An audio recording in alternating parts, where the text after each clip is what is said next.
Hello, my name is Jason Predke, and today I will be paying tribute to a very special person who's affected the lives of many people all around the world, including myself. A man by the name of Satoru Iwata. In 2005, at an E3 press conference, Mr. Iwata came up on stage and introduced himself by saying, "On my business card, I am a corporate president. In my mind, I am a game developer, but in my heart, I am a gamer." This quote can be seen throughout his entire life and is echoed throughout all of his different achievements. Born December 6, 1959 in Sapporo, Japan, Mr. Iwata was drawn to tech at a very young age, making small little games on a calculator in high school and distributing it amongst his friends. It was at that point he discovered his passion for creating video games. So in 1978, he attended the Tokyo Institute of Technology, where he focused on engineering and computer science, since video game design really wasn't a course back then because of how small the industry was.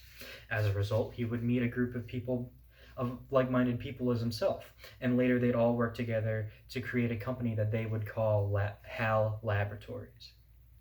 Now, Mr. Iwata would fill out multiple roles whenever he was needed within the company. So normally he would program and design games, but at other times he'd also have to fulfill the role of marketing. HAL would later seek a partnership with Nintendo. With that, Iwata was given the opportunity to help publish multiple different games for Nintendo. Some prime examples being Balloon Fight or NES Open Golf. Nintendo later gave HAL the opportunity to create their own unique game. So Iwata, along with a 19-year-old Masahiro Sakurai, created the game known as Kirby's Dream Land for the Game Boy. This was the first game where the character Kirby appeared, and as a result of his success, Kirby would later become an unofficial mascot to HAL Laboratories and overall Nintendo. In 1993, HAL became an exclusive Nintendo publisher, with Iwata offering his help to other developers whenever their games were having issues, in what is known as development hell. Development hell is when a video game is having multiple different bugs or issues that developers need to work out, but as a result, they're at risk of missing the deadlines of when to complete their projects. So one game that was especially going through development hell was known as Pokemon Gold and Silver. The developers at the time were extremely worried that their vision of the game wouldn't be possible with the hardware that they had to work on. After all, the Game Boy cartridges didn't hold that much memory. So Mr. Iwata went ahead and stepped in and said, "Hey, let me go ahead and take care of this." And what he did was he created a unique compression tool that nobody else had ever thought of doing before, and managed to effectively double the amount of space that they had, since it managed to compress the data into such small numbers and such. And that is how we got Pokemon Gold and Crystal that we know and love today. After years of proving himself, in 2002, when the president of Nintendo ended up stepping down, Mr. Iwata was chosen as his successor. One of his first decisions being to meet with all 40 department heads individually and their 150 different employees, something that the previous president of Nintendo, never really did. In 2002, Nintendo was currently dealing with the failure of the GameCube, and as a result, Mr. Iwata decided that the company should focus on the game experience itself versus the power of the hardware. So, as a result, Nintendo ended up developing the Nintendo DS in 2004, followed by the Nintendo Wii in 2006. As a result, the DS became the second top-selling video game console of all time, period, a little bit behind the PlayStation 2, followed by the Wii in fifth place for top-selling video game console of all time. However, in 2013, Nintendo was once again struggling with a bit financially after the failure of the Wii U.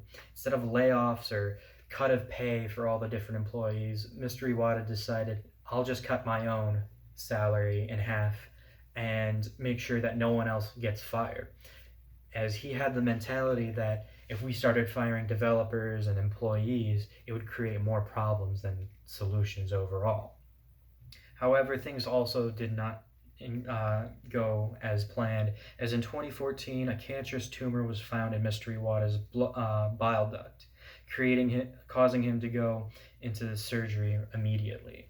For the next couple, for the next year or so, Mr. Iwata was fighting a rare form of cancer, and as a result, he had to stay hospitalized for a long amount of time. But that never stopped him from continuing his work. As in 2015, while still dealing with his illness, Iwata would continue to contact developers and discussing things with the company. One of the biggest things that he contributed was pitching an idea to the Pokemon company that would eventually become Pokemon Go. Sadly, on July 11th, 2015, Mr. Iwata passed away. The entire industry was just left in shock. Competitors from all over the industry, be that Microsoft or Sony and other development platforms, all expressed their sadness for the loss of this great man, with thousands of people from all over the industry attending the man's funeral.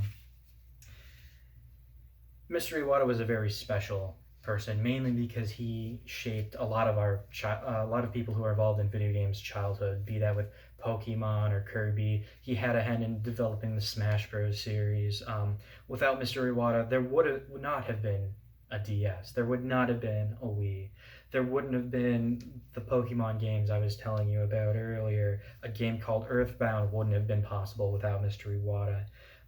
Without Iwata's innovation, we wouldn't have the digital presentations that we have today.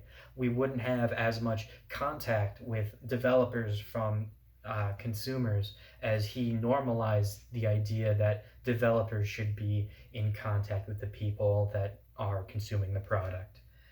And especially with his innovations, without him and the push of the Wii, we wouldn't have the miraculous technology of VR and motion controls, as without his ideas of moving forward with experience over power, these technologies just simply wouldn't exist. Overall, Mr. Iwata was a very special man to a lot of people. I hope that now that you know about him, you can understand the importance of his death and everything that he stood for. Thank you.